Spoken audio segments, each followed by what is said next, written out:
नमस्कार, आप सबका इस वीडियो में वेलकम है। आज हम कक्षा 9 विज्ञान का जो पाठ है परमाणु और अणु, उसके ऑब्जेक्टिव क्वेश्चन देखेंगे। तो बिना टाइम गवाए वीडियो स्टार्ट करते हैं। इतनी सी गुजारिश है कि इसको लाइक ज़रूर कर दीजिए, जिससे कि और अन्य स्टूडेंट तक ये पहुंच सके। ठीक है, तो शुरू करते हैं। किस दार्शनिक का मत था कि परमाणु के कण संयुक्त अवस्था में पाए जाते हैं, जिससे पदार्थ के विभिन्न रूप बनते हैं। यानी परमाणु के बारे में शुरू में दार्शनिकों के मत थे। उनमें से एक दार्शनिक ने कहा था कि जो परमाणु के कण है वो संयुक्त अवस्था में जुड़े हुए अवस्था में पाए जाते हैं, जिससे अलग अलग पदार्थ बनते हैं। तो किसने कहा था? ए कणाद, बी पक्कुदा कात्यायन, सी डेमोक्रिटस, डी लियोसिपस। तो इसमें दो मत थे। एक मत तो था, इसका सही आंसर हो जाएगा पक्कुदा कात्यायन, ठीक है ना, कि संयुक्त अवस्था में पाए जाते हैं। जबकि कणाद, डेमोक्रिटस और लियोसिपस का मत क्या था कि जो पदार्थ है, कोई पदार्थ है, उसको तोड़े ना तो वो छोटे छोटे कणों में विभक्त होता है। और एक, ठीक है ना, विभक्त होता है। और एक टाइम ऐसा आता है जब इतना छोटा हो जाता है विभक्त, उसको और ज़्यादा नहीं तोड़ सकते, उसको हम परमाणु कहते हैं। ये मत तीन का था। कणाद ने भी दिया था, डेमोक्रिटिस और लियोसिपस, इन दोनों ने साथ दिया था और इन्होंने भी दिया था, तो एक जैसा था। जबकि पकुदा कात्यायन थे, उन्होंने कहा था कि परमाणु के कण संयुक्त अवस्था में पाए जाते हैं, जिससे पदार्थ के विभिन्न रूप बनते हैं। फिर अगले प्रश्न में चलते हैं। अगला प्रश्न कह रहा है अमोनिया में नाइट्रोजन व हाइड्रोजन का अनुपात सदैव कितना होता है? तो अमोनिया का सूत्र होता है NH3, ठीक है। नाइट्रोजन का परमाणु द्रव्यमान होता है 14, हाइड्रोजन एक का एक होता है, तो नाइट्रोजन एक है तो यहाँ 14 हो गया। हाइड्रोजन एक का एक होता है, 3 है तो इसलिए 3 हो गया। अब 14:3 है, ये आपस में कट नहीं रहे, ठीक है ना। ठीक है ना, मान लो यहाँ पर 15 होते, यहाँ पर 3 होते, तो हम कहते थे 3:1 होता है। लेकिन ये कट आपस में कट नहीं रहे, तो 14:3 ही रह जाएगा। तो ये डी में दे रखा है, तो ये डी आंसर सही हो जाएगा। इसके बाद अगला प्रश्न आपकी स्क्रीन पर कि द्रव्यमान संरक्षण का नियम किसने दिया? लाउजिए ने, प्राउस्ट ने, गेर लुसेक ने, आओगाद्रो ने। तो द्रव्यमान संरक्षण का नियम है वो लाउजिए ने दिया था।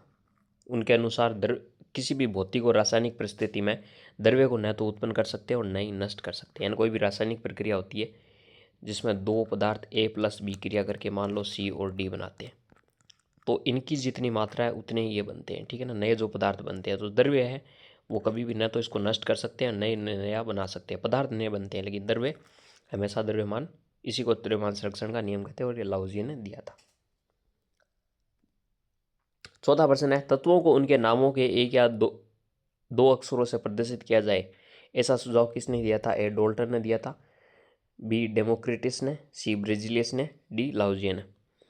तो यहाँ पर डाल्टन का तो परमाणु सिद्धांत था, द्रव्य अविभाज्य परमाणु से बना है, ऐसे 3-4 इसके पोस्टुलेट थे, कथन थे, ठीक है ना।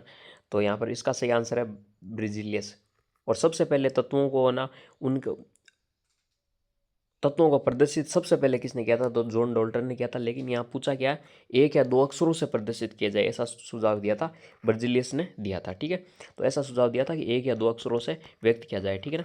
तो ऐसा सुझाव तो बर्जिलियस का था, लेकिन सबसे पहले प्रदर्शित किसने किया था? जॉन डॉल्टन ने किया था। आगे चलते हैं। पांचवा प्रश्न है तत्वों के नामकरण की संस्था है IUPAC, उसके अनुसार तत्वों को अंग्रेजी अक्षरों के क्रम से रिक्त स्थान एवं रिक्त स्थान प्रतीकों के रूप में व्यक्त करते हैं। ए बड़े एवं बड़े, बी बड़े एवं छोटे, सी छोटे एवं बड़े, डी छोटे एवं छोटे।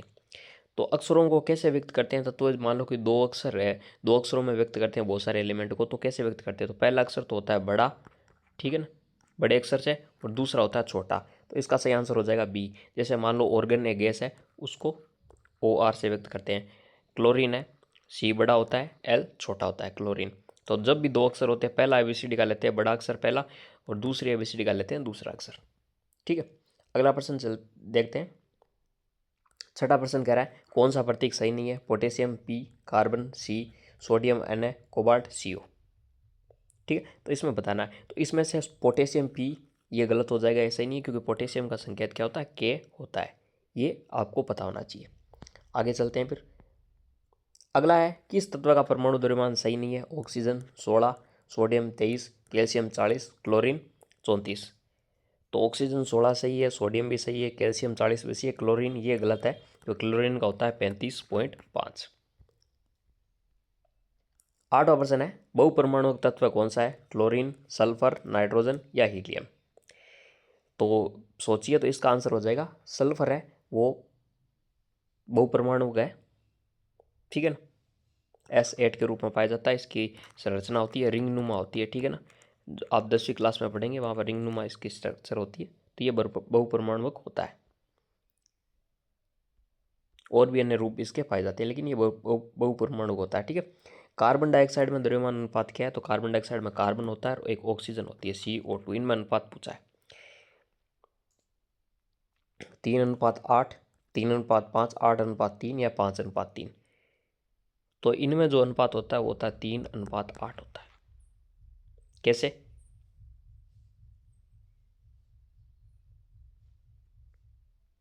तो कार्बन 1 का होता है 12, एक ऑक्सीजन का होता है 16, 2 का होता है 32। तो 12:32 होता है, लेकिन इनको काटेंगे ना तो हमारे पास 3:8 आ जाएगा, ठीक है। 12 का आधा हो जाएगा 6, 32 का आधा हो जाएगा 16, फिर भी ये कट रहे हैं, ये 2 से भाग जा रहा है, फिर 3 और लास्ट में 8। अब ये किसी संख्या से कट नहीं रहे, तो कार्बन डाइऑक्साइड में कार्बन और ऑक्सीजन के बीच अनुपात होता है 3:8, ठीक है। इस तरह इनको निकालते हैं। इसी तरह अगर आपको पूछ ले कि जल का कितना होता है, ठीक है ना, तो मैं बता देता हूँ। जल का H2O हाइड्रोजन 2 होते हैं, ऑक्सीजन का 16 होता है। तो 21 से कट रहे हैं, 2 से कट रहे हैं, तो 1:8 हो जाएगा जल में, ठीक है। 10वां चलते हैं। नाइट्राइड आयन की संयोजकता कितनी होती है? 1, 2, 3 या 4? तो संयोजकता इसकी 3 होती है। नाइट्राइड आयन है वो N3- के रूप में पाया जाता है, ठीक है। ये बात आपको ध्यान रखनी चाहिए। आगे चलते हैं। कौन संयोजकता एक से अधिक बार दर्शाता है? या इस प्रश्न को ऐसे भी पूछ सकते हैं, इनमें से कौन सा द्विसंयोजी के साथ त्रिसंयोजी है? जिंक, मैग्नीशियम, कैल्शियम या आयरन? तो इसका सही आंसर है आयरन। आयरन 2 प्रकार की संयोजकता दर्शाता है। एक तो Fe+2 के रूप में पाया जाता है, एक Fe+3 के रूप में पाया जाता है। काफ़ी मोस्ट पर्सन है, ठीक है। आगे चलते हैं, सारे मोस्ट है वैसे। एल्यूमिनियम सल्फेट का सही सूत्र है Al2SO3 4, Al2SO4 3, Al3SO4 2 या AlSO4 3। तो इसका आंसर ऐसे ये रहा। देख लेते हैं अपने को क्या बी है, मुझे तो पता था, लेकिन देख लेते हैं एक का। तो Al2SO4 3 होता है, ठीक है ना। ये इसका सूत्र होता है। ये क्वेश्चन रीट में भी आया हुआ है, ठीक है ना। 6ठी से 10वीं तक ही बनते हैं क्वेश्चन, ठीक है ना। Al2SO4 3 होता है एल्यूमिनियम सल्फेट का सूत्र, ठीक है। तो ये ध्यान रखना, काफ़ी मोस्ट है ये। 13वां नाइट्रिक अम्ल का आणविक द्रव्यमान कितना होता है?